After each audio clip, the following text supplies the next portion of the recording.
Imagine this. You're standing in the middle of a crowded train station at rush hour. Bodies press against you from all sides, faces illuminated by the cold glow of smartphone screens. Everyone is moving with urgent purpose, briefcases clutched, headphones plugged in, eyes fixed on destinations they've been conditioned to reach. The air hums with a strange, frantic energy, a collective desperation disguised as productivity. And then, for just a moment, you stop. You actually stop moving. You look around, really look, and something breaks inside you. Because suddenly, you see it. The mechanical repetition, the vacant expressions hiding behind painted smiles, the way people speak without saying anything, the way they live without questioning why. You see the invisible chains, the mortgages, the status games, the endless pursuit of more that never satisfies. You see how everyone is running, but no one knows where they're going. And in that crystalline moment of clarity, you realize something terrifying. You've been one of them. You've been asleep while calling it living. This is the beginning of awakening, not the romanticized, Instagram-filtered version of enlightenment, but the raw, disorienting recognition that nearly everything you've been taught about reality is a carefully constructed illusion. And here's what no one tells you about this moment. It's not the beginning of belonging. It's the beginning of disappearing.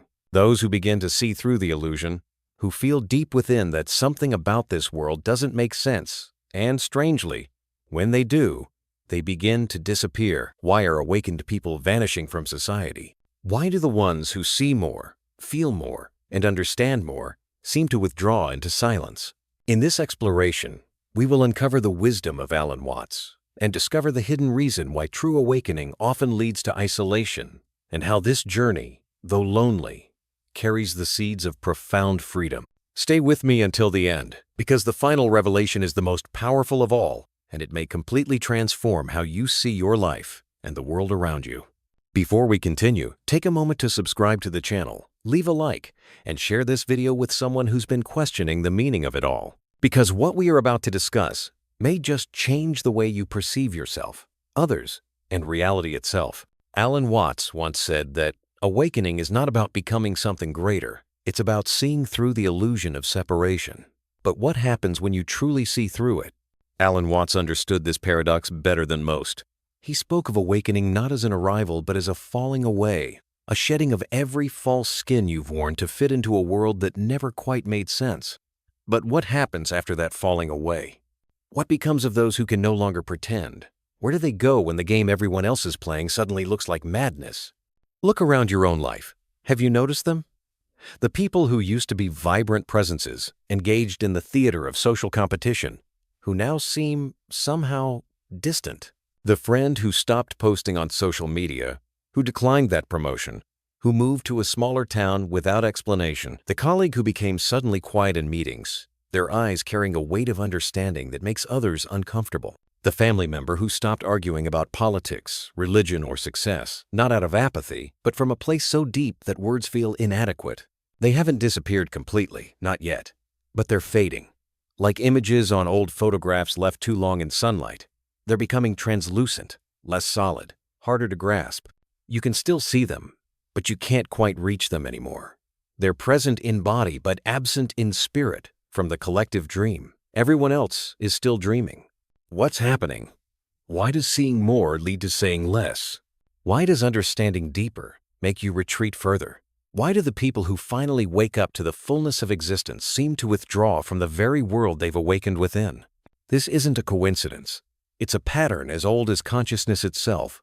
Throughout history, those who've genuinely awakened, the mystics, the sages, the philosophers who look too deeply into the nature of reality, have always ended up on the margins. In caves, in monasteries, in self-imposed exile from the societies that birthed them. Buddha left his palace.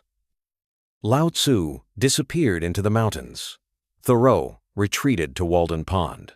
Even Watts himself, the man who brought Eastern wisdom to Western minds, spent his final years increasingly isolated, wrestling with the profound loneliness that comes from seeing what others refuse to see. But here's the disturbing question that haunts this pattern. Are these awakened souls choosing to disappear? Or is society, in its desperate need to maintain the collective illusion, unconsciously expelling them? Are they retreating?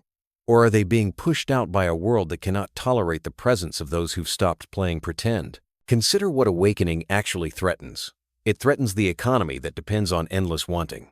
It threatens the political systems that depend on manufactured division. It threatens the social hierarchies that depend on everyone agreeing that arbitrary markers of success actually mean something. An awakened person is a glitch in the matrix, a malfunction in the machine of collective hypnosis. Their very presence asks uncomfortable questions without speaking a word. What if none of this matters the way we've been told it matters? What if we've been chasing shadows while ignoring the light? Society cannot afford too many people asking these questions. The entire structure, the jobs, the mortgages, the elections, the wars, the stock markets, the Instagram feeds, all of it depends on a critical mass of people remaining asleep, continuing to believe in the story, continuing to participate in the game. When someone wakes up and stops playing, they don't just exit the game. They reveal that it is a game, and that revelation is contagious. So what happens to them? Where do the awakened go when they can no longer bear the weight of pretending? And more urgently, if you're starting to feel that same distance growing between yourself and the world you once thought was real, what does that mean for you? The answer is far more complex and far more profound than simple escapism, because the disappearance of awakened people isn't about running away. It's about something else entirely. Something that challenges everything we think we know about consciousness, society, and what it means to be truly alive in a world built on beautiful lies. The problem begins with a mechanism so subtle, so deeply embedded in human civilization, that most people live their entire lives without recognizing it exists. Carl Jung called it the collective unconscious, a shared reservoir of archetypes, symbols, and inherited patterns that shape how we think, feel, and perceive reality before we're even conscious of thinking at all. But Jung identified something darker within this collective mind, a resistance to individuation, a psychological immune system that attacks anyone who begins to separate from the herd. Society, you see, is not designed for awakening. It's designed for conformity, disguised as diversity, obedience dressed up as freedom. From the moment you enter this world, you're initiated into a system of inherited meaning. Language itself, the very tool you use to understand your experience, comes preloaded with assumptions you never chose. When you say success, you're not accessing some objective truth. You're activating a cultural program installed in your psyche before you could walk. When you feel shame, pride, or ambition, you're often feeling what your society has taught you to feel, not what you genuinely feel beneath the conditioning. Friedrich Nietzsche understood this imprisonment. He spoke of the herd morality, the way societies create moral frameworks, not to serve truth or human flourishing, but to maintain social cohesion and power structures. The awakened person begins to see through these frameworks and recognizes them for what they are: useful fictions, necessary lies that allow large groups of people to cooperate. But once you see the fiction as fiction, you can't unsee it. You become, in Nietzsche's terms, the one who has overcome conventional morality, not to become immoral, but to transcend the very categories of good and evil as society defines them. This creates an unbearable tension. The awakened individual still lives in a world where everyone else treats these fictions as absolute reality. Imagine knowing that money is just agreed upon symbols, yet being forced to participate in an economy where everyone acts as if it's the most real thing in existence. Imagine seeing that national identities are imagined constructs, yet living in a world prepared to go to war over them. Imagine recognizing that your sense of self is a fluid process, not a fixed entity, while everyone around you clings desperately to rigid identities as if their lives depend on it, which, psychologically, they do. Arthur Schopenhauer called this the will to live, a blind, insatiable force that drives all human behavior, keeping us trapped in cycles of desire and suffering. Society amplifies this will, turns it into an engine of production and consumption. The awakened person sees through this mechanism and recognizes that the endless wanting, the perpetual dissatisfaction that fuels civilization, is optional. But this recognition is isolating because it means you're no longer moved by the same forces that move everyone else. Viktor Frankl, who survived the Holocaust by finding meaning in the most meaningless circumstances, wrote that man's primary drive is not pleasure or power, but the search for meaning. Yet society offers prepackaged meanings: career success, family, wealth, fame. The awakened person discovers these meanings are hollow. and must undertake the terrifying journey of creating authentic meaning in a universe that offers no inherent purpose. This journey cannot be shared with those still living on borrowed meanings, those still consuming significance from the culture's menu rather than cooking their own. Here lies the hidden problem. Awakening reveals that you've been living in a consensus reality, a collectively hallucinated world that everyone agrees to call real. And the moment you stop agreeing, you become incomprehensible to those still inside the hallucination. You haven't left reality, you've left their reality. And that distinction, that perceptual gap, is a chasm that words cannot bridge. What happens next is rarely discussed because it unfolds in the invisible architecture of your daily existence. The consequences of awakening don't announce themselves with dramatic revelations. They seep into your life like water through cracks, slowly reshaping everything until one day you realize you're living in a completely different world than the people around you, even though you're occupying the same physical space. First comes the exhaustion. Every conversation becomes a performance. When someone complains about their commute, their difficult boss, their need for a vacation, you hear something beneath their words, the unquestioned assumption that this is just how life works. You want to ask, but why are you commuting to a job that drains you? Why do you accept this trade of your finite life for money to buy things that don't satisfy you? But you've learned not to ask, because these questions don't land as invitations to deeper thinking. They land as attacks, as judgment, as the words of someone who doesn't get it. So you nod. You offer the expected sympathies. You participate in the theater. But inside, you're dying a small death with every exchange because you're betraying the truth you've seen. This is what psychologists call cognitive dissonance, the mental anguish of holding two contradictory beliefs simultaneously. But for the awakened, it's worse. It's ontological dissonance, the agony of existing between two different versions of reality, unable to fully inhabit either. The neuroscience here is revealing.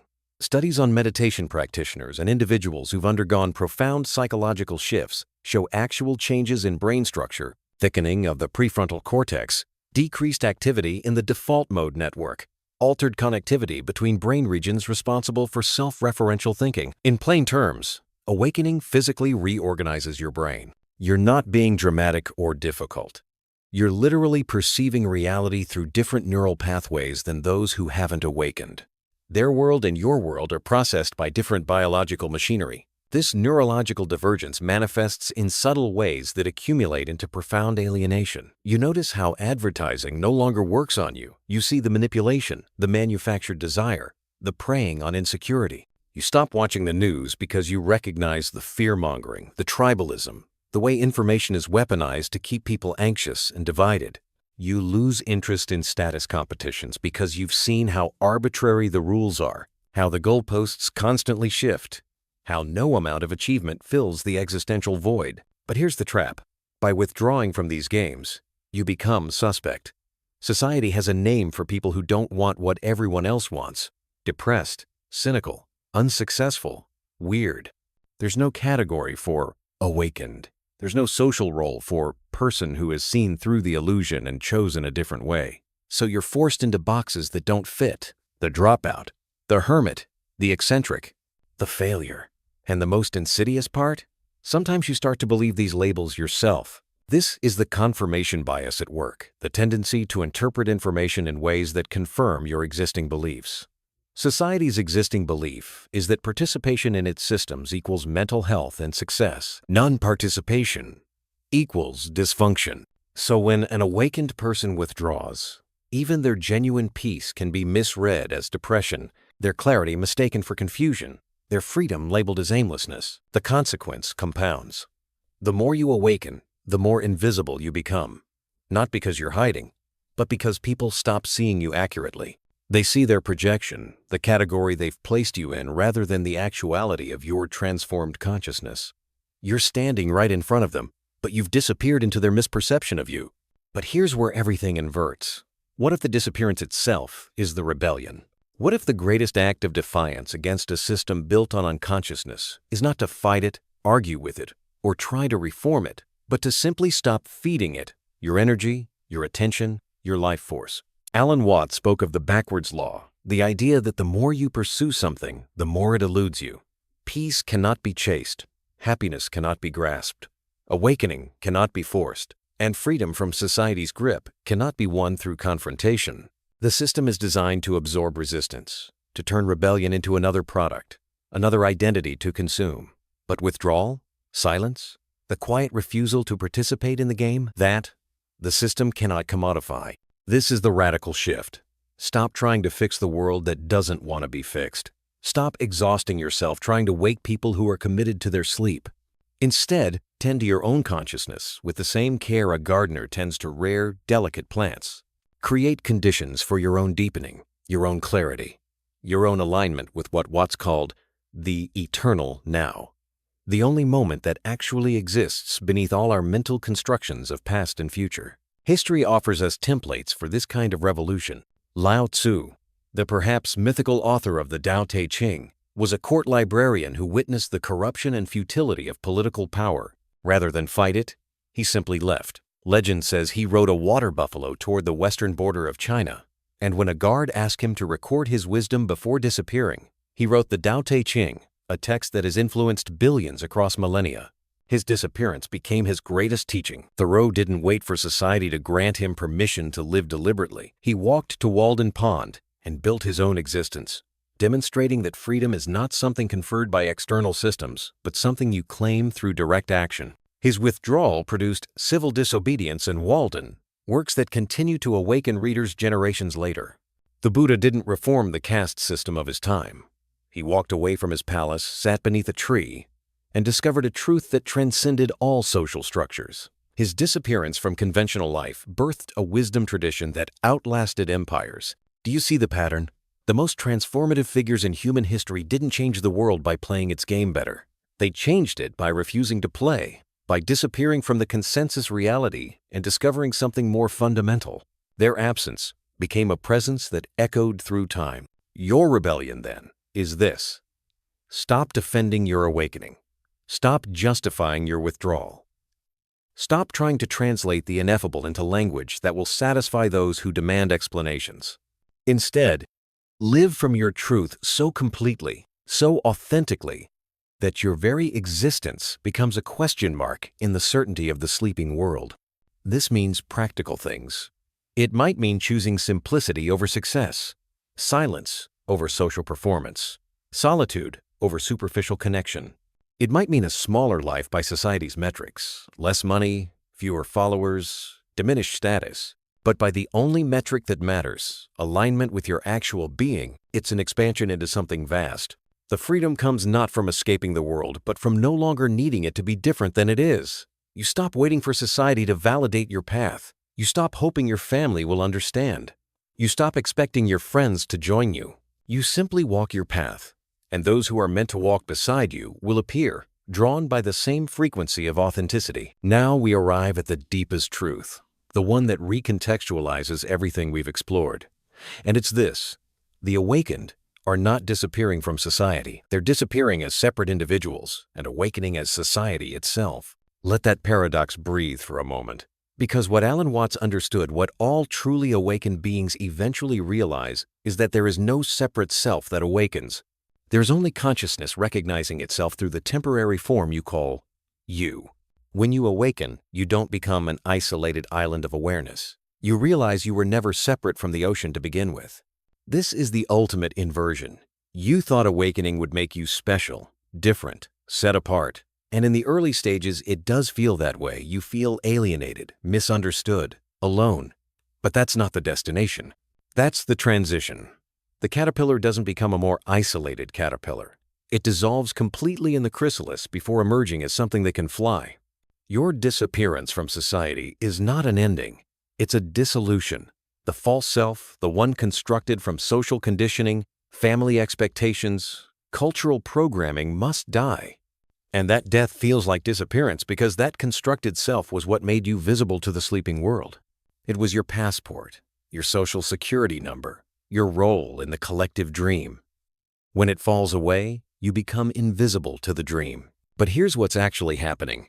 You're not leaving the world. You're seeing it for the first time as it actually is, not as a collection of separate things, but as a unified field of being expressing itself in infinite forms. The tree outside your window isn't separate from you. The stranger on the street isn't other than you. Even the systems you once fought against, the corporations, the governments, the institutions, they're all part of the same cosmic dance, the same consciousness playing all the roles simultaneously. Watts described this as the taboo against knowing who you are. Society doesn't want you to discover that you are, in the most literal sense, the universe experiencing itself subjectively. Because if everyone realized this, the entire structure of civilization built on the premise of separate individuals competing for scarce resources would dissolve overnight, not through destruction, but through transcendence. This is why awakened people seem to disappear. They're undergoing a metamorphosis that the sleeping world cannot perceive. From the outside, it looks like withdrawal, isolation, even failure. But from the inside, it's an expansion beyond anything the separate self could comprehend. The boundaries between self and other become transparent. The distinction between your life and life itself dissolves. You don't disappear from the world, you disappear into the world, becoming more intimate with existence than you ever were when you thought you were a separate entity navigating through it. And here's the profound implication. Every person who awakens doesn't leave a hole in the collective consciousness. They become a doorway. Their silence speaks louder than the noise of 1,000 voices trying to convince, convert, or convince. Their presence, even in absence, creates a disturbance in the field of consensus reality, a ripple that invites others to question, to look deeper, to feel that same dissonance that precedes awakening. You are not separate from the evolution of human consciousness. You are the evolution of human consciousness. Every moment of clarity you experience, every illusion you see through, every time you choose presence over distraction, authenticity over performance, being over becoming, you're not just changing yourself. You're changing the entire field of possibility for the species. This is what the mystics meant by the one and the many. You are a unique expression, yes, but not a separate one. When you awaken, the whole awakens through you. When you retreat into silence, you're not abandoning humanity. You're becoming the pause between humanity's frantic breaths, the space where deeper wisdom can emerge. Think about the people who've most profoundly influenced your own awakening. Were they the loudest voices, the most visible personalities, the most aggressive advocates? Or were they the quiet ones, the writer whose words found you at exactly the right moment, the teacher who said less but transmitted more, the stranger whose calm presence reminded you that another way of being is possible? The awakened influence not through force but through field, not through argument but through emanation. So if you're feeling the pull to withdraw, to simplify, to step back from the noise and drama of collective madness, trust it. That's not escapism. That's the universe calling itself home through you. You're not abandoning the world. You're preparing to serve it in ways the sleeping mind cannot imagine. Your disappearance is not a tragedy. It's a transformation. You're not becoming less. You're becoming everything. And paradoxically, the more you dissolve as a separate self, the more powerfully you serve the awakening of the whole. This is the final revelation. There is nowhere to go because you were never anywhere to begin with. There is no one to disappear because there never was a separate someone. There is only this consciousness recognizing itself, playing hide and seek with itself, losing itself in the dream and finding itself in the awakening forever. And you, reading this, feeling this resonance, you're not learning something new. You're remembering something ancient. The fact that these words land, that this truth vibrates in your bones, is proof that you're already awakening. The loneliness you feel, that's the last gasp of the illusion of separation. The silence you're drawn to, that's the sound of your true nature calling you home. So disappear. Become invisible to the world of noise. Dissolve into the silence. Not because you're giving up, but because you're finally ready to wake up to what you've always been. The awareness in which all of this, the society, the struggle, the awakening, the disappearance is appearing. And from that awakening, when the time comes, you'll return, not as the person who left, but as presence itself, wearing a human form, moving through the world with a lightness that doesn't need to explain itself, a peace that doesn't need to be understood, a love that doesn't need to be returned. The awakened haven't disappeared. They've just stopped pretending to be what they never were. And in that stop, that supreme pause, they've become what they always were. The very consciousness that reads these words, asks these questions, and dissolves into the infinite mystery of being alive.